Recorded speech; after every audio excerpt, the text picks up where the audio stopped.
I can't wait to redecorate.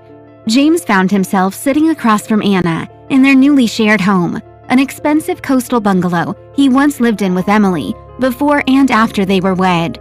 Framed, faded photographs of him and Emily, happier times, still hung on the walls. James had only moved Anna in the week before.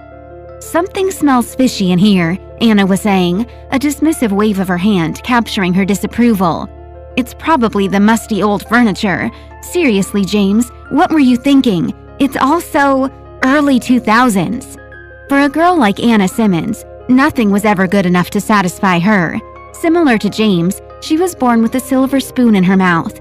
Her father was a dignitary and a rake. Her mother was his third wife, a pretty aide-de-camp who was 20 years younger.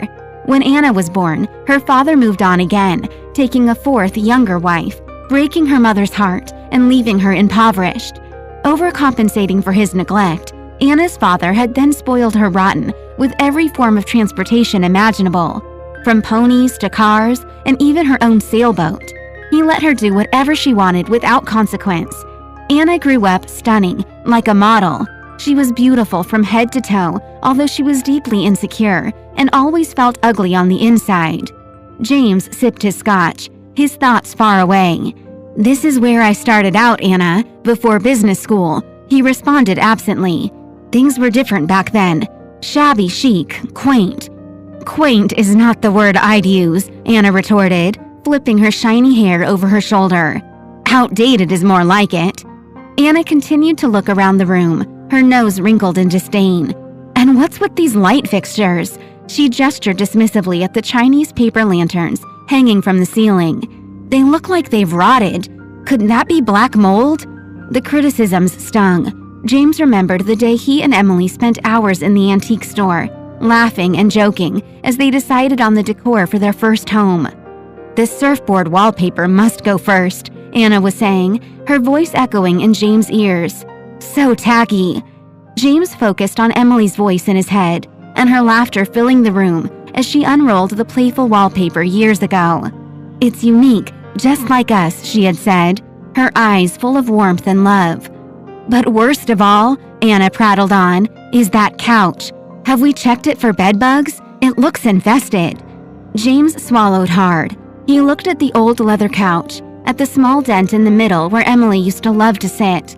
He could almost see her there, her face glowing in the light of the TV as she snuggled up to him. James was lost in his memories. Anna noticed too late and tried to walk back her comments. "Is that mean? I'm sorry. It's just, hormones. Everything is making me dizzy." When James didn't respond, Anna put her hand on his arm. He yanked it away like her touch had burned him. He spilled his drink in the process. Anna looked at him, taken aback. "What?" "Stop criticizing everything, please," James said, his voice low but firm. "This is my home. It may not be modern, but it's Malibu real estate, and it's worth $10 million.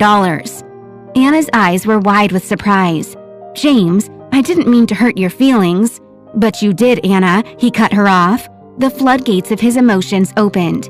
"You've insulted everything about this place. You didn't have to move in here, but you forced my hand. Now it's all yours. Why aren't you okay with that?" Anna was silent, shocked by his outburst. She glanced at the Emily photos on the wall. Then, without making a sound, she stood up from the table and cleaned up the spilled drink. She was indeed 2 months further along in her pregnancy than Emily. But James didn't care. He went over to the couch and plopped down, sinking into its familiar warmth. His hand instinctively moved towards the dent, the ghost of Emily's presence still lingering. He looked around the room, feeling lost. Each piece told a story, the story he had shared with Emily. He had been happy with her, he thought. James felt a surge of guilt, like never before. He pictured Emily, sitting on the couch, holding their newborn, her face glowing with happiness. She was sweet, kind, and caring, and now he'd gone and ruined everything. She would never forgive him. For not the first time since he strayed, James questioned his choices. Anna stood at the counter watching James. Her mind was reeling with calculations. How much had she upset him? What did Emily have that she didn't have? How could Anna make sure James felt her love? From the moment Anna Simmons heard that James proposed to Emily, she knew she wanted to marry him. and take Emily's place. She tried to stop them, initially even showing up at their wedding uninvited. When that didn't work, Anna threw herself at James when Emily wasn't around, pretending to be a friend to them both. She did everything in her power to seduce him, including getting him drunk and luring him into her bed. After their affair started, she threw away her birth control pills. Marrying into the Taylor family was Anna's obsession, her one goal in life, and she was almost there. However, looking at him now, Anna realized she needed to do some damage control to get James back on her side. She came around the corner and kneeled at his feet. "Baby, you know I'm here for you," she purred softly. "Don't you?" "I know," he said, rubbing his face. "It was a long day at the office. I'm tired." "How tired?" she asked. He didn't answer. Anna placed her hands on his knees. When he didn't protest, she started working her hands up and down, rubbing his legs and upper thighs. He couldn't help but feel aroused. His body betrayed him, even though he was still upset. Anna saw him stiffen and smiled. Then she slowly began to remove his belt. Later, in bed, with the sun setting over the ocean, Anna laid her head on James' chest. For a long time, they held each other tight. "I'm sorry about earlier," she said. "It's okay. I love it here, James. As long as I'm with you, that's all that matters." He smiled and kissed the top of her head. Anna chose her next words carefully. Only one thing could make it perfect. James looked into Anna's deep blue eyes and caressed her face. "What's that, my love?" Anna's face brightened with the idea. "An engagement ring." James turned away from her and sighed, knowing divorce was not an option in the Taylor family. And as far as he knew, bigamy was against the law in California. Anna kept on. "I know it's soon, but I'm imagining you and me, a summer wedding in Greece, Mykonos, or Santorini. Think about it, a white marquee on a cliff, overlooking the Aegean Sea. Crystal teardrop chandeliers hanging from olive trees. A reception under the stars, with the sound of the waves crashing against the shore." James' mind kept drifting back to his and Emily's wedding. He could almost smell the sweet scent of lilacs that Emily had carefully chosen for her bouquet and his boutonniere. He could feel the warmth of her hand in his as they exchanged their vows. It was a humble church wedding, nothing like the grand spectacle Anna envisioned. "That sounds wonderful, Anna," James managed, trying to keep the edge out of his voice. He was starting to notice, with a pang of regret, how high maintenance Anna was, compared to Emily. "And the guest list, we'd obviously only invite friends and family, plus a few of Daddy's politician friends, of course. Maybe the Obamas?" "Anna," James began, struggling to keep his emotions at bay. He thought of Emily and their small circle of loved ones. Their wedding had been intimate and personal. Anna saw the pained look in his eyes and kissed his neck. "I'm getting carried away, I know. I just love you so much, and I want our family to be legitimate," James answered for her. "Yes, I love you too, Anna, and I do want to marry you." It wasn't a lie. "But I don't see how it can happen. Not yet." A part of James wanted to be with Anna, yes, but at what cost? The thought of divorcing Emily and disappointing his whole family was unbearable. He rose from the bed and went into the kitchen to pour himself another drink, leaving Anna alone in the bedroom, amidst her grand plans and dreams. He slammed the scotch down, then grabbed the whole bottle and retreated to his study, wondering if the price he had paid for his newfound freedom was too steep after all. That evening, while James lay passed out on his desk from drinking too much, the doorbell rang. In her nightgown, Anna waddled to the foyer, her padded bare feet moving as fast as they could under the baby weight. She answered the door to a young courier. "Good evening," he said politely. "Is Mr. Taylor home? I have a document he needs to sign for." Anna looked back into the study, over her shoulder. "I can sign for it," she told the courier. "I'm his wife, Mrs. Anna Taylor." It felt good saying her married name, even though it wasn't true. After the courier left, Anna stared at the heavy envelope in her hands. It was too tempting not to peek at it. She scanned the document quickly. It was the second contract that Emily had drawn up regarding her and James' marriage. Anna gasped out loud the moment her eyes landed on the cost of Emily's silence. She was mortified. $100 million? James had lied to Anna. He had said the cost was 10. Stunned by his treachery, Anna's eyes narrowed as she made her way to the wall of photos, the shrine of James' past and a tribute to Emily. Her eyes traced their memorialized faces. She saw the smile full of dimples that James reserved for Emily, a smile Anna had never seen directed toward her. Each image was a dagger in her heart. With a snarl, she lunged at the pictures. Her hands, trembling with rage, began pulling them off the wall and slamming them to the ground, the glass fronts shattering into 1,000 shards. By the time she was done, the floor was a battlefield strewn with the wreckage of James and Emily's past. Anna stood amidst the debris, her breath coming out in short, sharp gasps. When James heard the commotion, he awoke from his alcoholic stupor and stumbled his way into the hall. He found Anna standing still, staring at him like an apparition in her nightgown, and a river of blood pooling around her feet.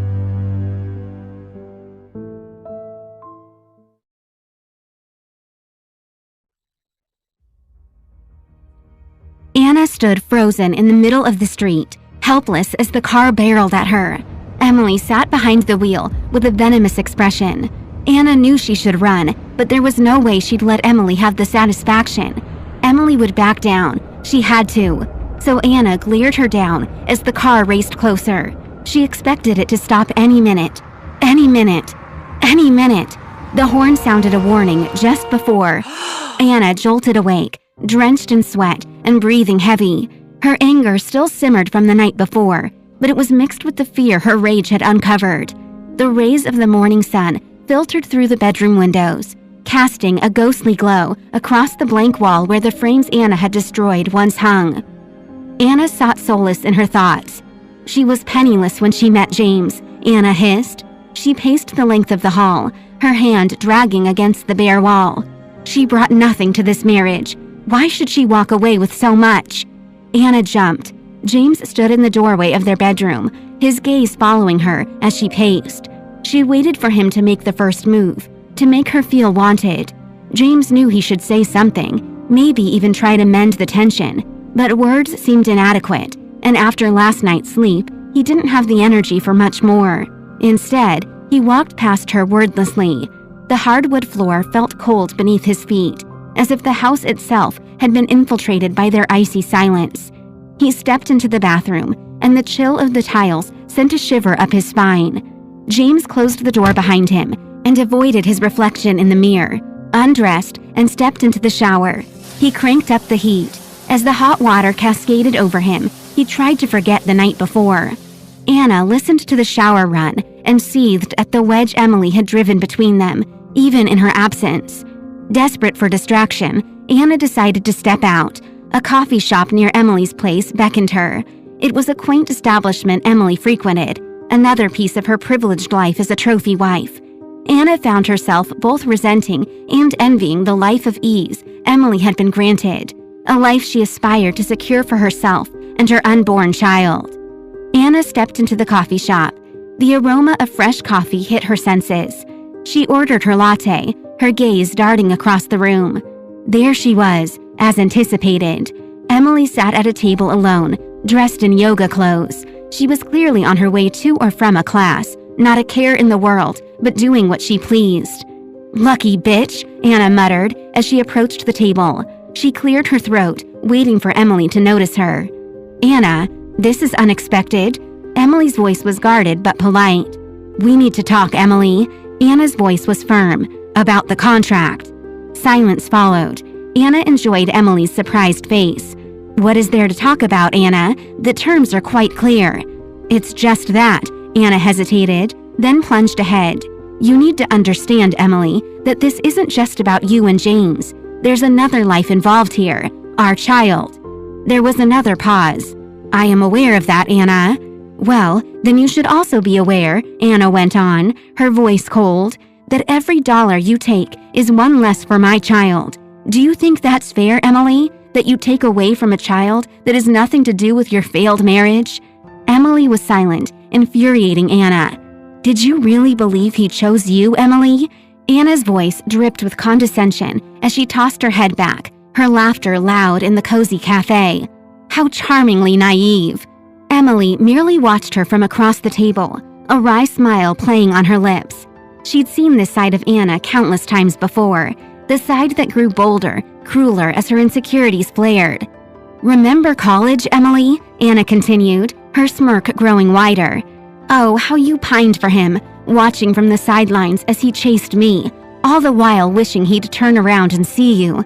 You should have just given up." Emily continued her silence, her gaze steady on the rage-fueled woman before her.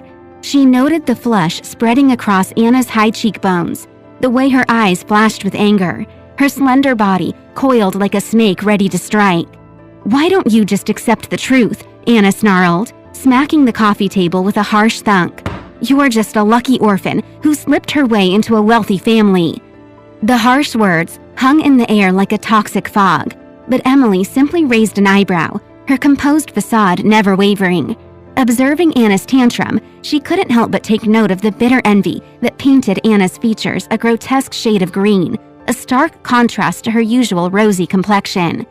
Anna was a wildfire, a force of nature let loose, her rage spewing forth in venomous words and cruel laughter. But Emily, she was calm, quietly assessing the path of the fire, her own retaliation held at bay. And for now, she was content in her silence, in watching the wildfire consume itself.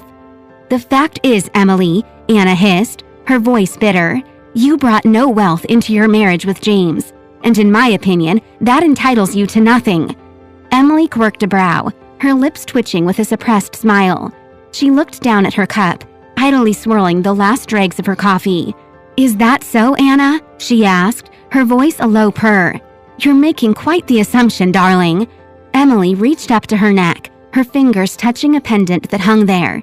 It was an exquisite piece of jewelry, Anna noticed, a large emerald encased in a delicate setting of gold. "Do you know what this is?" Emily asked, her gaze meeting Anna's confused one. "This was a gift from Grandfather Taylor to my mother. You see, she was the nurse who helped him recover after his stroke. He was so grateful, he gave her the Taylor family emerald." The revelation hit Anna like a physical blow, her face paling. Emily's smile widened. "So you see, I did bring something into my marriage after all." Anna sat, momentarily speechless, the taste of defeat bitter on her tongue.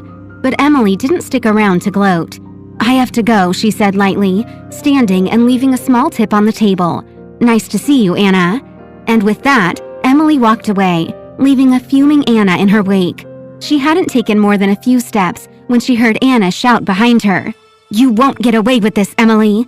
Startled, Emily turned to see Anna charging toward her, a ball of fury wrapped in designer clothes. Emily strolled away from the coffee shop, her mind a whirl of conflicting emotions, but she didn't get far before she heard Anna's livid voice echoing behind her. "Emily, don't you dare walk away from me!" Anna yelled, her voice a venomous hiss, cutting through the morning chatter. Emily paused mid-step, her heart pounding as she turned to face Anna. She stood rooted in the crosswalk, her eyes locking with Anna's. For a moment, the world seemed to slow, the surrounding city sounds drowned out by the beating of her own heart. "Anna," Emily began, her voice steady despite the tremor running through her body. "I've given you everything you wanted, my husband, my home, even my dignity, but my self-respect? That's something you will never get." Anna's eyes widened at Emily's words. Her cheeks flushed in anger, and she opened her mouth to retort, but the words were lost to the deafening screech of tires. Time seemed to slow to a crawl, each moment stretching into infinity as Emily turned to see a car barreling down the road. Its brakes squealed in protest, but it was too late. "No!" Emily's scream was swallowed by the collision. The impact catapulted Anna into the air, her body briefly silhouetted against the morning sky before crumpling onto the pavement. Silence swallowed the scene in its horrifying jaws.